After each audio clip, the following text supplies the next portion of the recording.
Hello, good evening, everybody. Good evening, good afternoon, good morning, wherever you're joining from in the world. My name is Fulvia, and I'm here with you again. You will say, "Oh my gosh, this is for this evening is about the journey to the tarot," and we are nearly at the end of it. And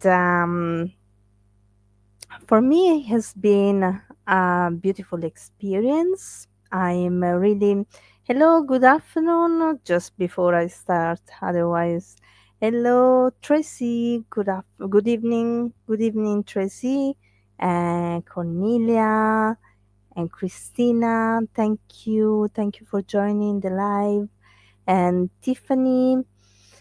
And for me, this is has been a really um, a discovery, a journey of discovery. I was not expecting. I was not expecting this to take the hello Dolores, hello Sarah, to take this direction. Honestly, for me at the beginning was only would have been yes, not the usual interpretation, but I was not expecting um to learn what I learned about the tarot, even though they are classified as fortune telling. To me now, there's I do understand there's even more, and I'm going to repeat this. Anyway, I have all the notes and so on. So shortly, I'll be opening my YouTube channel, and I hope to put in there this as well.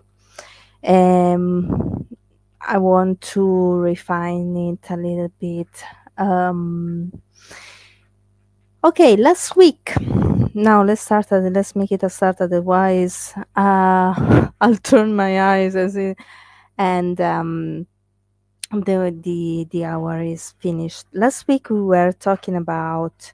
I was talking about um, Jung, and I explained to you why I decided uh, to recover again this part, maybe expanding a little bit concepts that I'm sure everybody, those who are here live, if anybody else is going to watch the recording again, knows already, and how they are.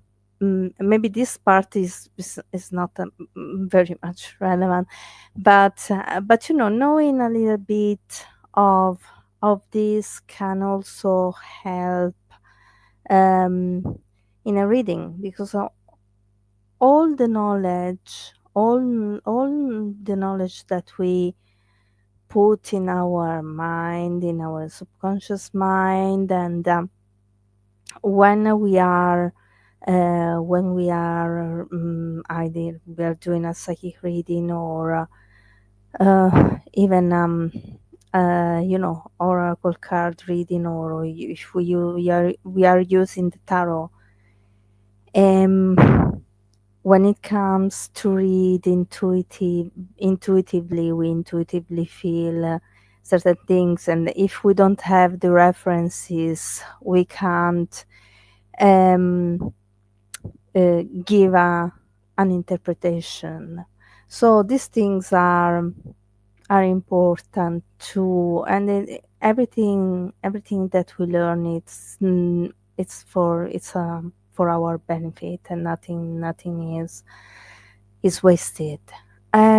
So we saw that last week how um, Jung see the psyche, the mind divided into three parts. The main are the ego, the unconscious, or and the collective unconscious. We saw how um, Jung based his analytical approach um, on uncover the unconscious and how this work would bring to the individuation, which is self knowledge. We saw how all parts of the psyche are necessary in our for every human being, and um, even even the ego, knowing ourselves is very important. And for Jung, it's all a work of um, sorry, my cat. uh, rediscover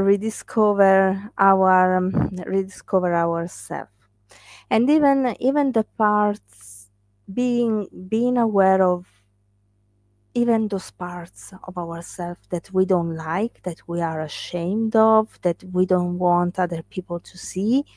But it's really important for us, first and foremost, for us to know ourselves, and then secondly other people see what we don't see. So there's no reason uh, to be ashamed, because we are complete with each part, um, each part of it.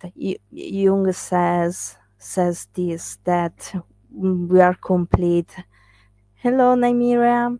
That we are complete with our ego. We are complete when with our shadow, and even about the shadow, he says that the personality without the shadow can be is like the polarity, uh, the light, and the shadow, the yin and yang, and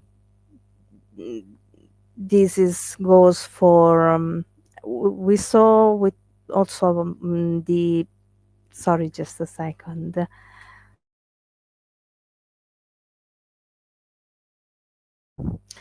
We saw also about also we went through the archetypes, and how these archetypes are primordial figures that have been in the human human being, for we can trace this back um, when humankind appeared on the earth.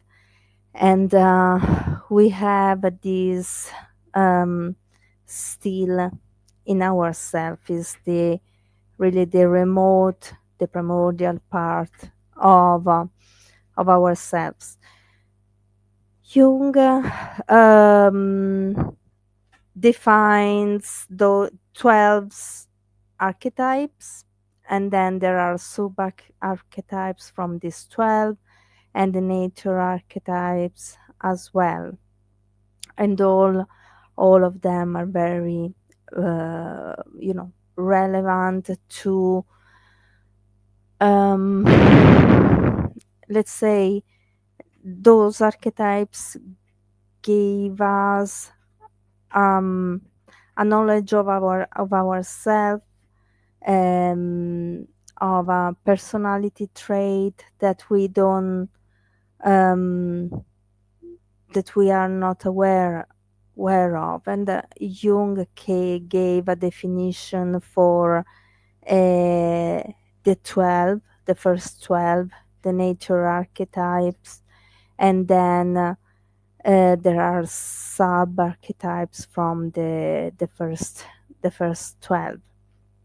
And then we saw the other archetypes like the animus, anima, and animus, and how um, the anima is the feminine part present in a man, that character trait, and that part of personality, and the animus, the male part present in a woman, and how even this is necessary, I guess, to get that understanding of um, um, you know what a, a woman would feel, would why, the emotional reactions, and on the other hand, instead, the animus is nearly the example that I gave is like a reaction against the objectification of the woman, um, which, with time we have women conquered a lot, but nowadays there are still places where, unfortunately, women are considered like, as I said, talking at the beginning, talking about the major arcana, the court card, in the society, that they were not important. And then um, we got to the dreams. Now, uh, Jung, we saw also how traveled extensively. Jung went to Japan, to China, to Africa, to America. He sat with the Native Americans, and to India, and how the knowledge of all these different cultures, um, he uh, he integrated the main points, the points where he found an affinity with his theories. Uh, they they are underlying. They are there. Now we go to the dreams. Okay, Jung worked extensively as well on the dreaming interpretation, and he's not the only one. And Freud, who was basically was the founder of the psychodynamic approach. He also considered dreams, like, um, let's say, a por- portal, conscious manifestation of our unconscious. But for Jung, unlike they Freud saw in dreams um, the expression of our unconscious, of our desires. Jung bases everything on um, mainly sexuality, which Jung instead um, Jung. Hi, Maria. Welcome. Thank you for joining. Jung instead sees the dreams, yes, like the the communication, our unconscious communicating with us, and he worked on this extensively, and he um, again sees the dreams as an expression of the unconscious, and um, and there's in every dream that we have, there's there's an intention, there's an idea behind it. He also suggested how those who uh, base their studies on the Jungian theory, they also have an expertise on dream interpretation. So um, and there's a really it goes really uh, in in depth. Um, Once I had one of my I draw something, and I I had it interpreted, because there's also art therapy, and as an exercise, we we were as a group. I was in a group, and we were given a dream, and as an exercise we were asked to interpret the dream, and is actually, sorry, the master, and this actually is fascinating. And Jung also talk about how um, keep how to to keep a notepad near near the bed, and when we wake up, and if we remember the dream, write down straight away what we remember. Jung teaches us also how to re-enter the dream, um, intentionally, and when we go to sleep, and and it's really interesting doing this in in a group in a group setting, and of course with someone someone who knows really, has not only a knowledge but also experience on this. And but I can tell you that dream interpretation and art, the Jungian art therapy is very, I loved it. I loved it.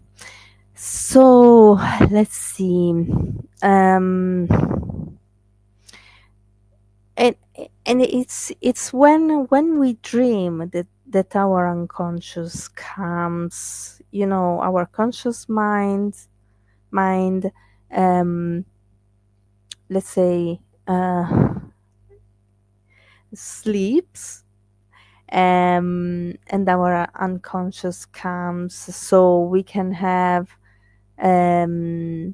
even our ego is not very present, so we can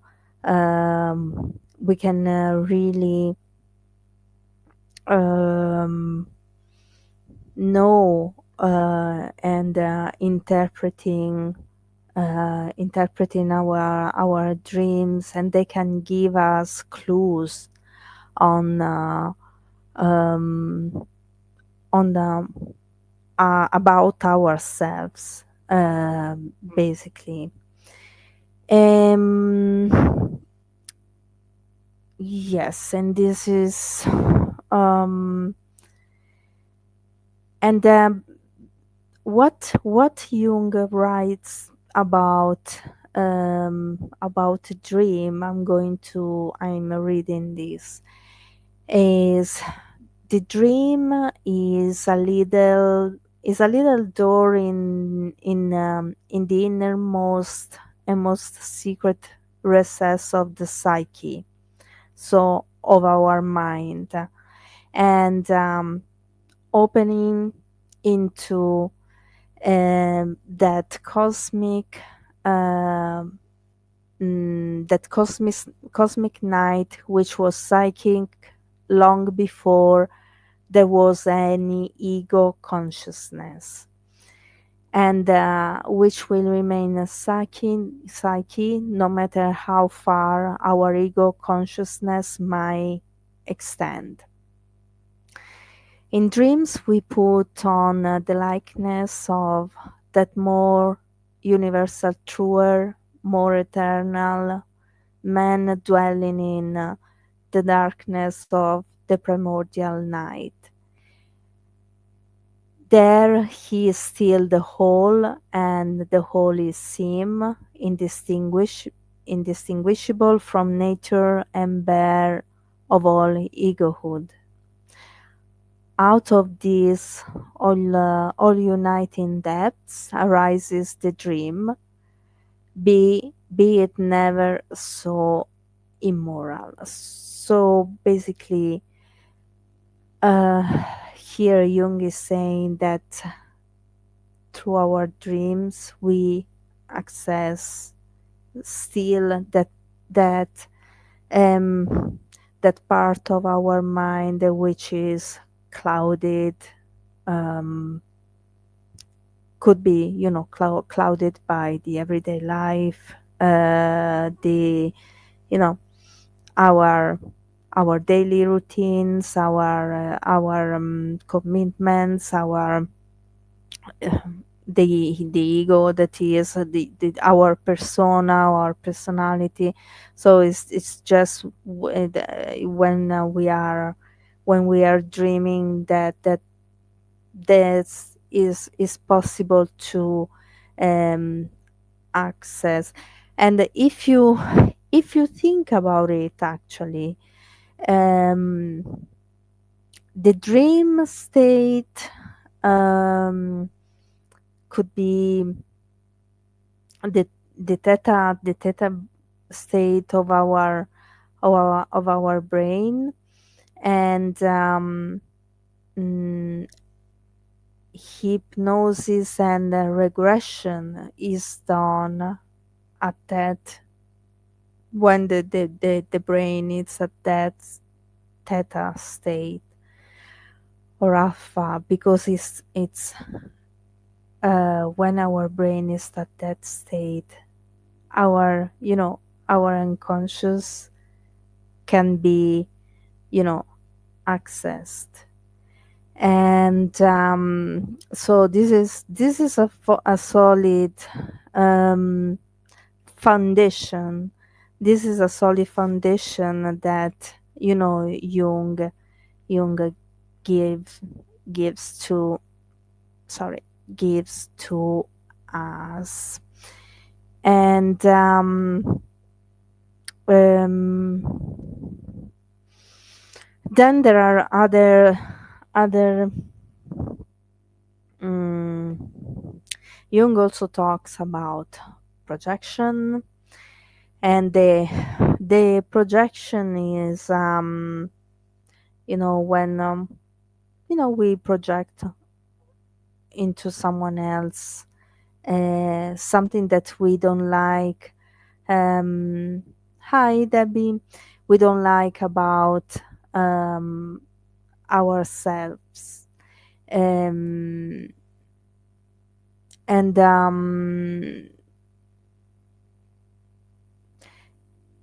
And according to Jung, is one of the most common thing that everybody does. And it happens when um, we give we give someone else um, a character trait, a character of our personality, uh, but we don't know, it's unconsciously present in ourselves, but we give it to someone else. And if you remember, I was talking about this last week as well, which happen. It's something similar with that happens, happens with the shadow, with the shadows too, and with the projection. Um, it's more. Not the shadow are the part of ourselves that we don't accept, and the projection instead are those the part of ourselves that we see in others, but we don't know that have we have those parts. Could be in a positive way, or could be, it could be positive traits or negative traits. Most likely than not, is are negative traits that we project into others.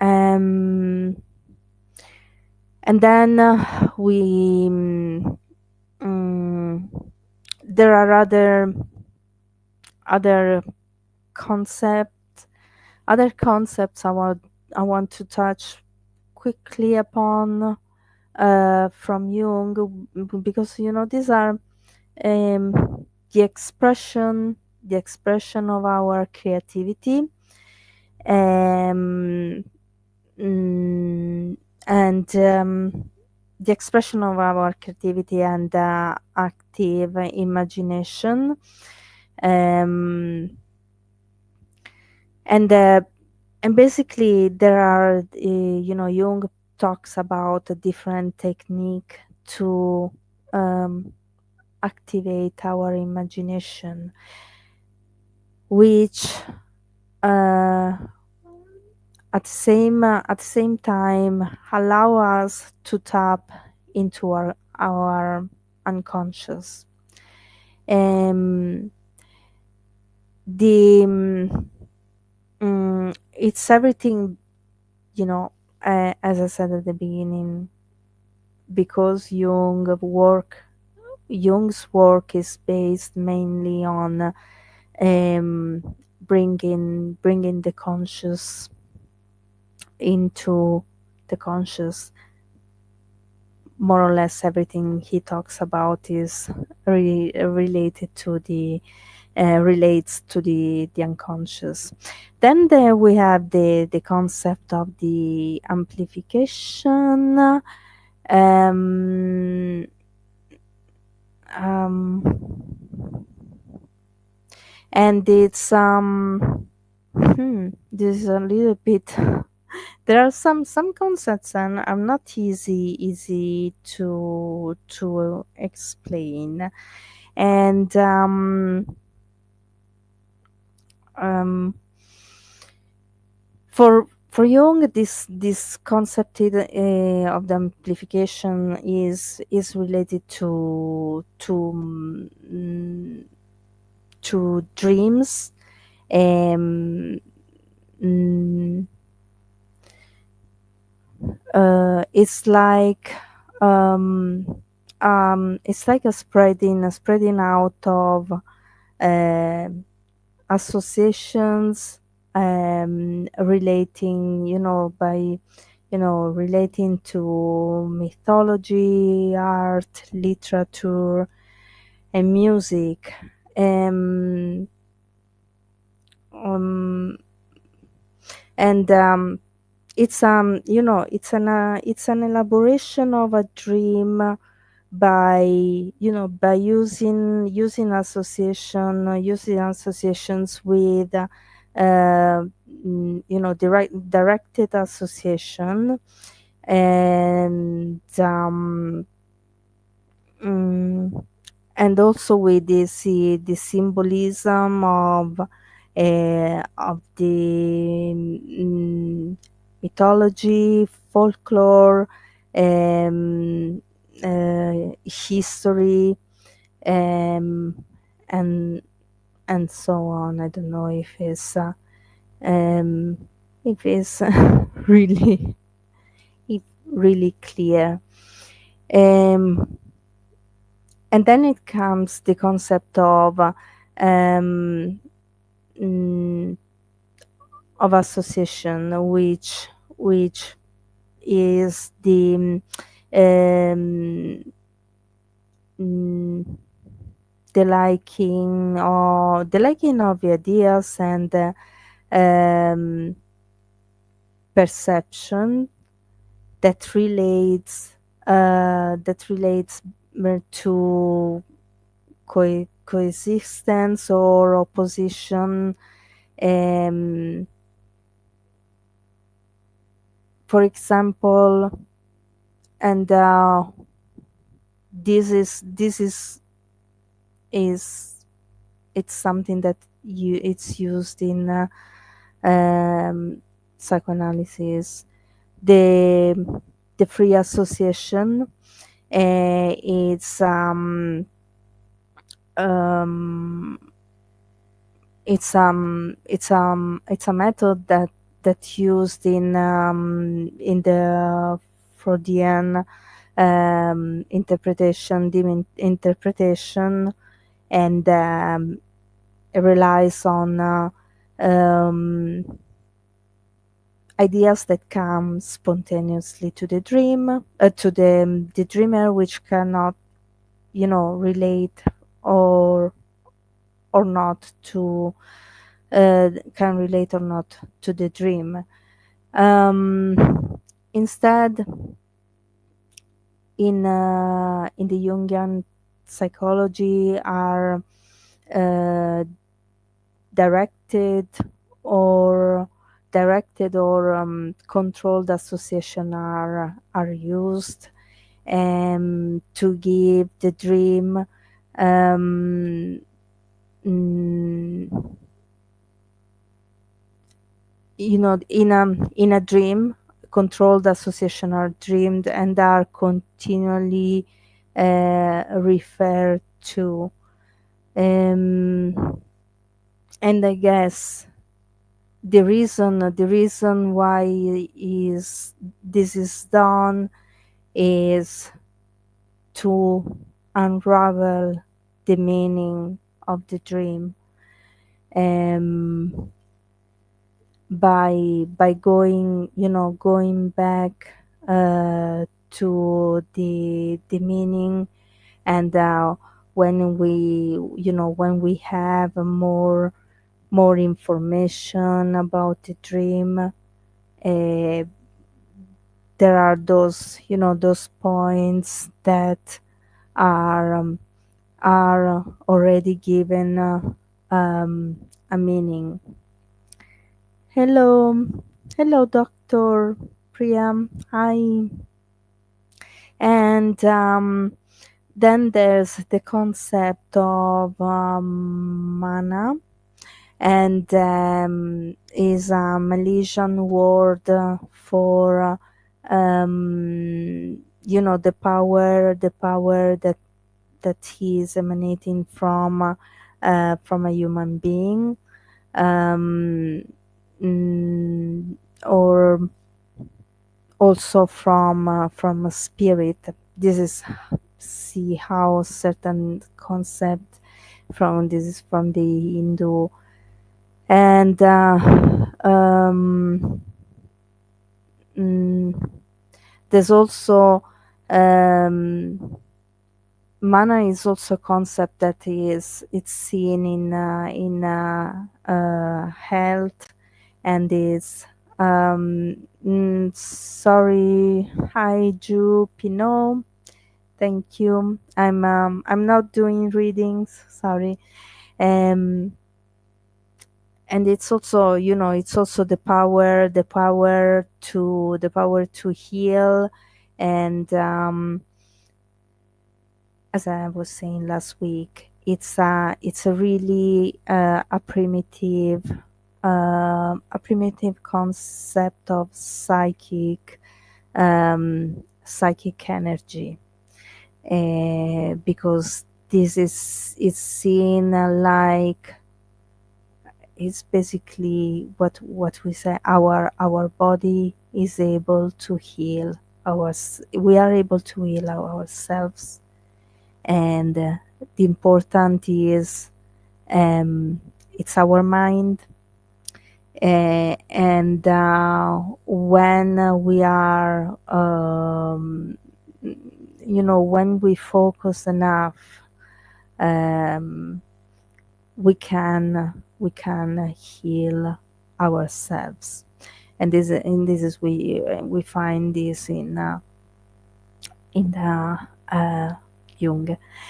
Uh, Another concept of Jung is the mandala, and I guess, I'm sure that everybody knows, um, um, mm, about this. I wanted to prepare a slide with how, because Jung was a very good, he would draw as well, and he was very good. Hello, Geraldine. And he drew the mandala, a mandala, and this mandala represents, um, the mind, and the mind, the soul. Of course, Jung sees the soul in a different way, but if you look, uh, you know, um, if you if you read between the lines, uh, I guess because he was in contact with the Native American, um, African tribes, Hindu, Chinese. They all have their own idea, their own concept of what the soul is. The mandala is the Sanskrit word for circle. Um, and for Jung, this symbol represented the wholeness, and the wholeness and the perfection. For Jung, the mandala symbolizes the self, and I'm not sorry, Geraldine. I'm not doing readings. The self, um, um, the self, which, I don't know if it can be seen as the soul, but certainly the self in the Jungian theory. In the Jungian theory is the part of ourself that we come back to. Um, um, and then there's the concept of quaternity, and bear with me because this is a little bit awkward. Um, and okay, the quaternity, according to Jung, the quaternity is a representation of, um, mm, is is the no representation, is the archetype of the universal currents. Um, for example, mm, the things, the things that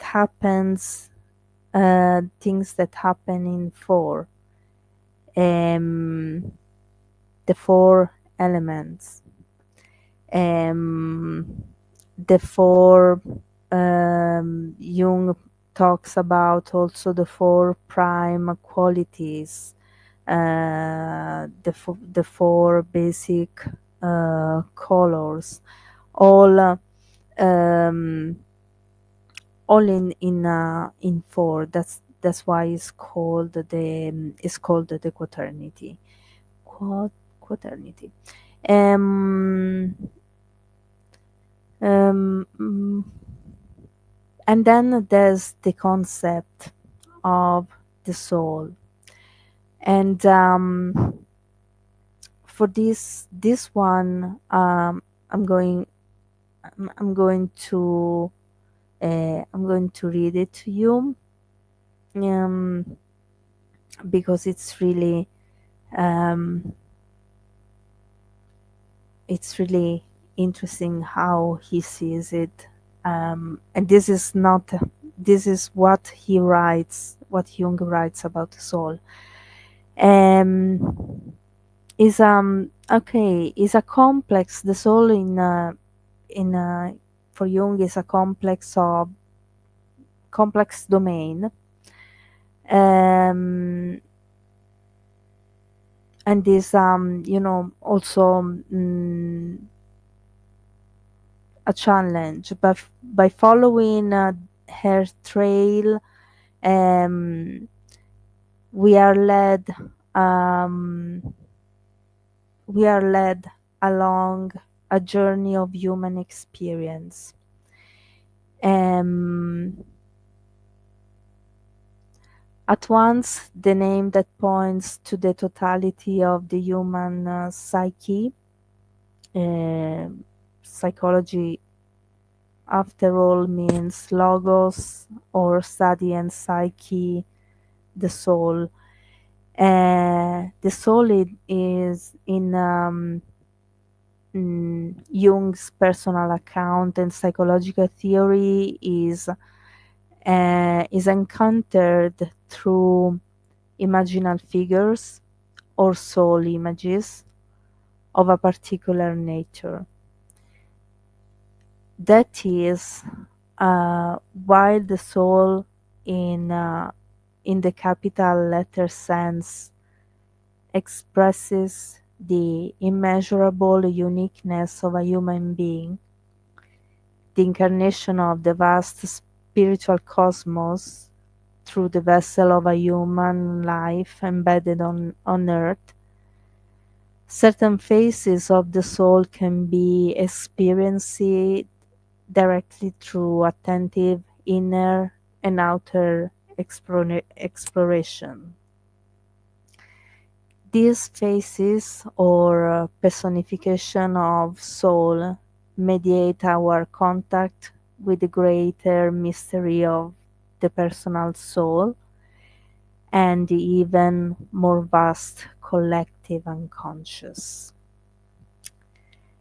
So there's it's a mix of um, mm, psychologies, psychoanalysis concept, and the spirituality here, undoubtedly. Because he says we can find a part of our soul inside and outside ourselves, but at the same time uh, there are many facets of our soul, um, um, which connect us to um, to the to the vaster collective unconscious. And my interpretation of this is, um, yes, we know that our we have many facets, but in the end our um, the collective unconsciousness is where we go back to. Um, so it's fascinating how science meet when science meets spirituality, what um, you know the results are very very fascinating. And then the last concept of Jung, which proves again his interests on in spirituality. And I told you last week that he was interested in astrology as well. He wouldn't use astrology in the way it's used today, but he would apply astrology to give an explanation of the personality types. Here Jung talks about the concept of synchronicity, and I know that everybody uses this, me included, the synchronicity when and it was Jung that coined this term, and for the coincidence or a psychic or a physical state um, or event which have no casual link to each other, um, and their connection um, could be, their connection, the link between the events can be seen as pure, um, pure chance, but um, uh, the the fact, the fact that there's it can be given an explanation, um,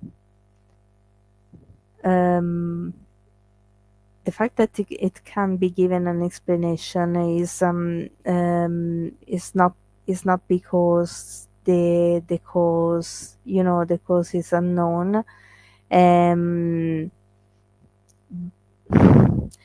but to the fact that it can be um, it can be taught in a logical manner.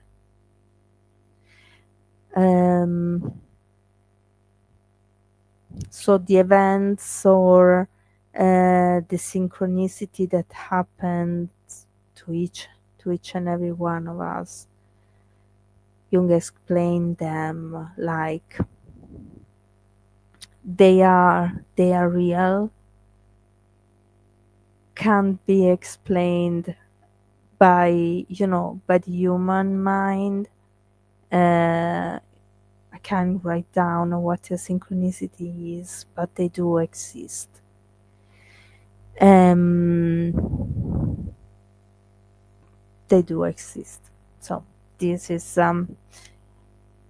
and yes, we are.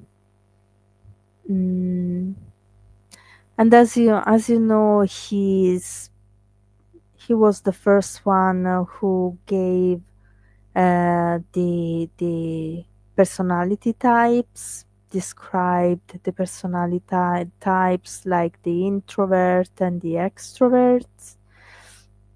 introvert and extrovert, and the four the four function and that the four functions that I talked about already, the thinking, the feeling, the sensitive, and the intuitive. Um, and based on Jung theory, there's a famous test that is done to know what kind of personality we have is the Meyer-Briggs test.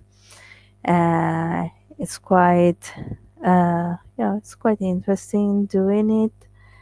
Um, and yeah, okay. I am I am at the end of this session this evening, and I hope you enjoyed it. For sure, this one was lighter than than last Monday. But again, um, I still believe that, not necessary but useful. Uh, Not necessary but could be useful. And next week I will touch upon sacred geometry. And then last time, you're welcome, Christine. Last last talk will be, um, a quick recap about uh, everything I went through um, during these talks, and that um, I, you know, maybe seeing quickly the meaning of, you know, of the major arcana and the court card. For those who are interested, I know that there are many, there have been written many books, but the one that I would recommend you is um, 78 Degrees of Wisdom by Rachel Pollack. And also, if you look, another author and very very good tarot reader is Mary Greer, and she created also the Greer tarot deck, which is beautiful. Um, she wrote she has 4 or 5 books about tarot. So if you Google her, Mary Greer, you'll find a lot of literature. And both Rachel Pollack and Mary Greer, they base also their reading on, they also consider the Jungian psychology, the Jungian approach for their readings. Okay, I'll thank you everybody for being with me this evening as well, and I wish you all a nice evening and a nice week ahead. I'll see you on Saturday at 9 o'clock UK time, still here on Universal Spiritualism for the mini readings from 9 to 10 o'clock UK times. And in the meantime, have a nice week ahead. Thank you everybody. Thank you Veronica. Thank you Stace for being the admin and the moderator. And see you all on Saturday. Bye.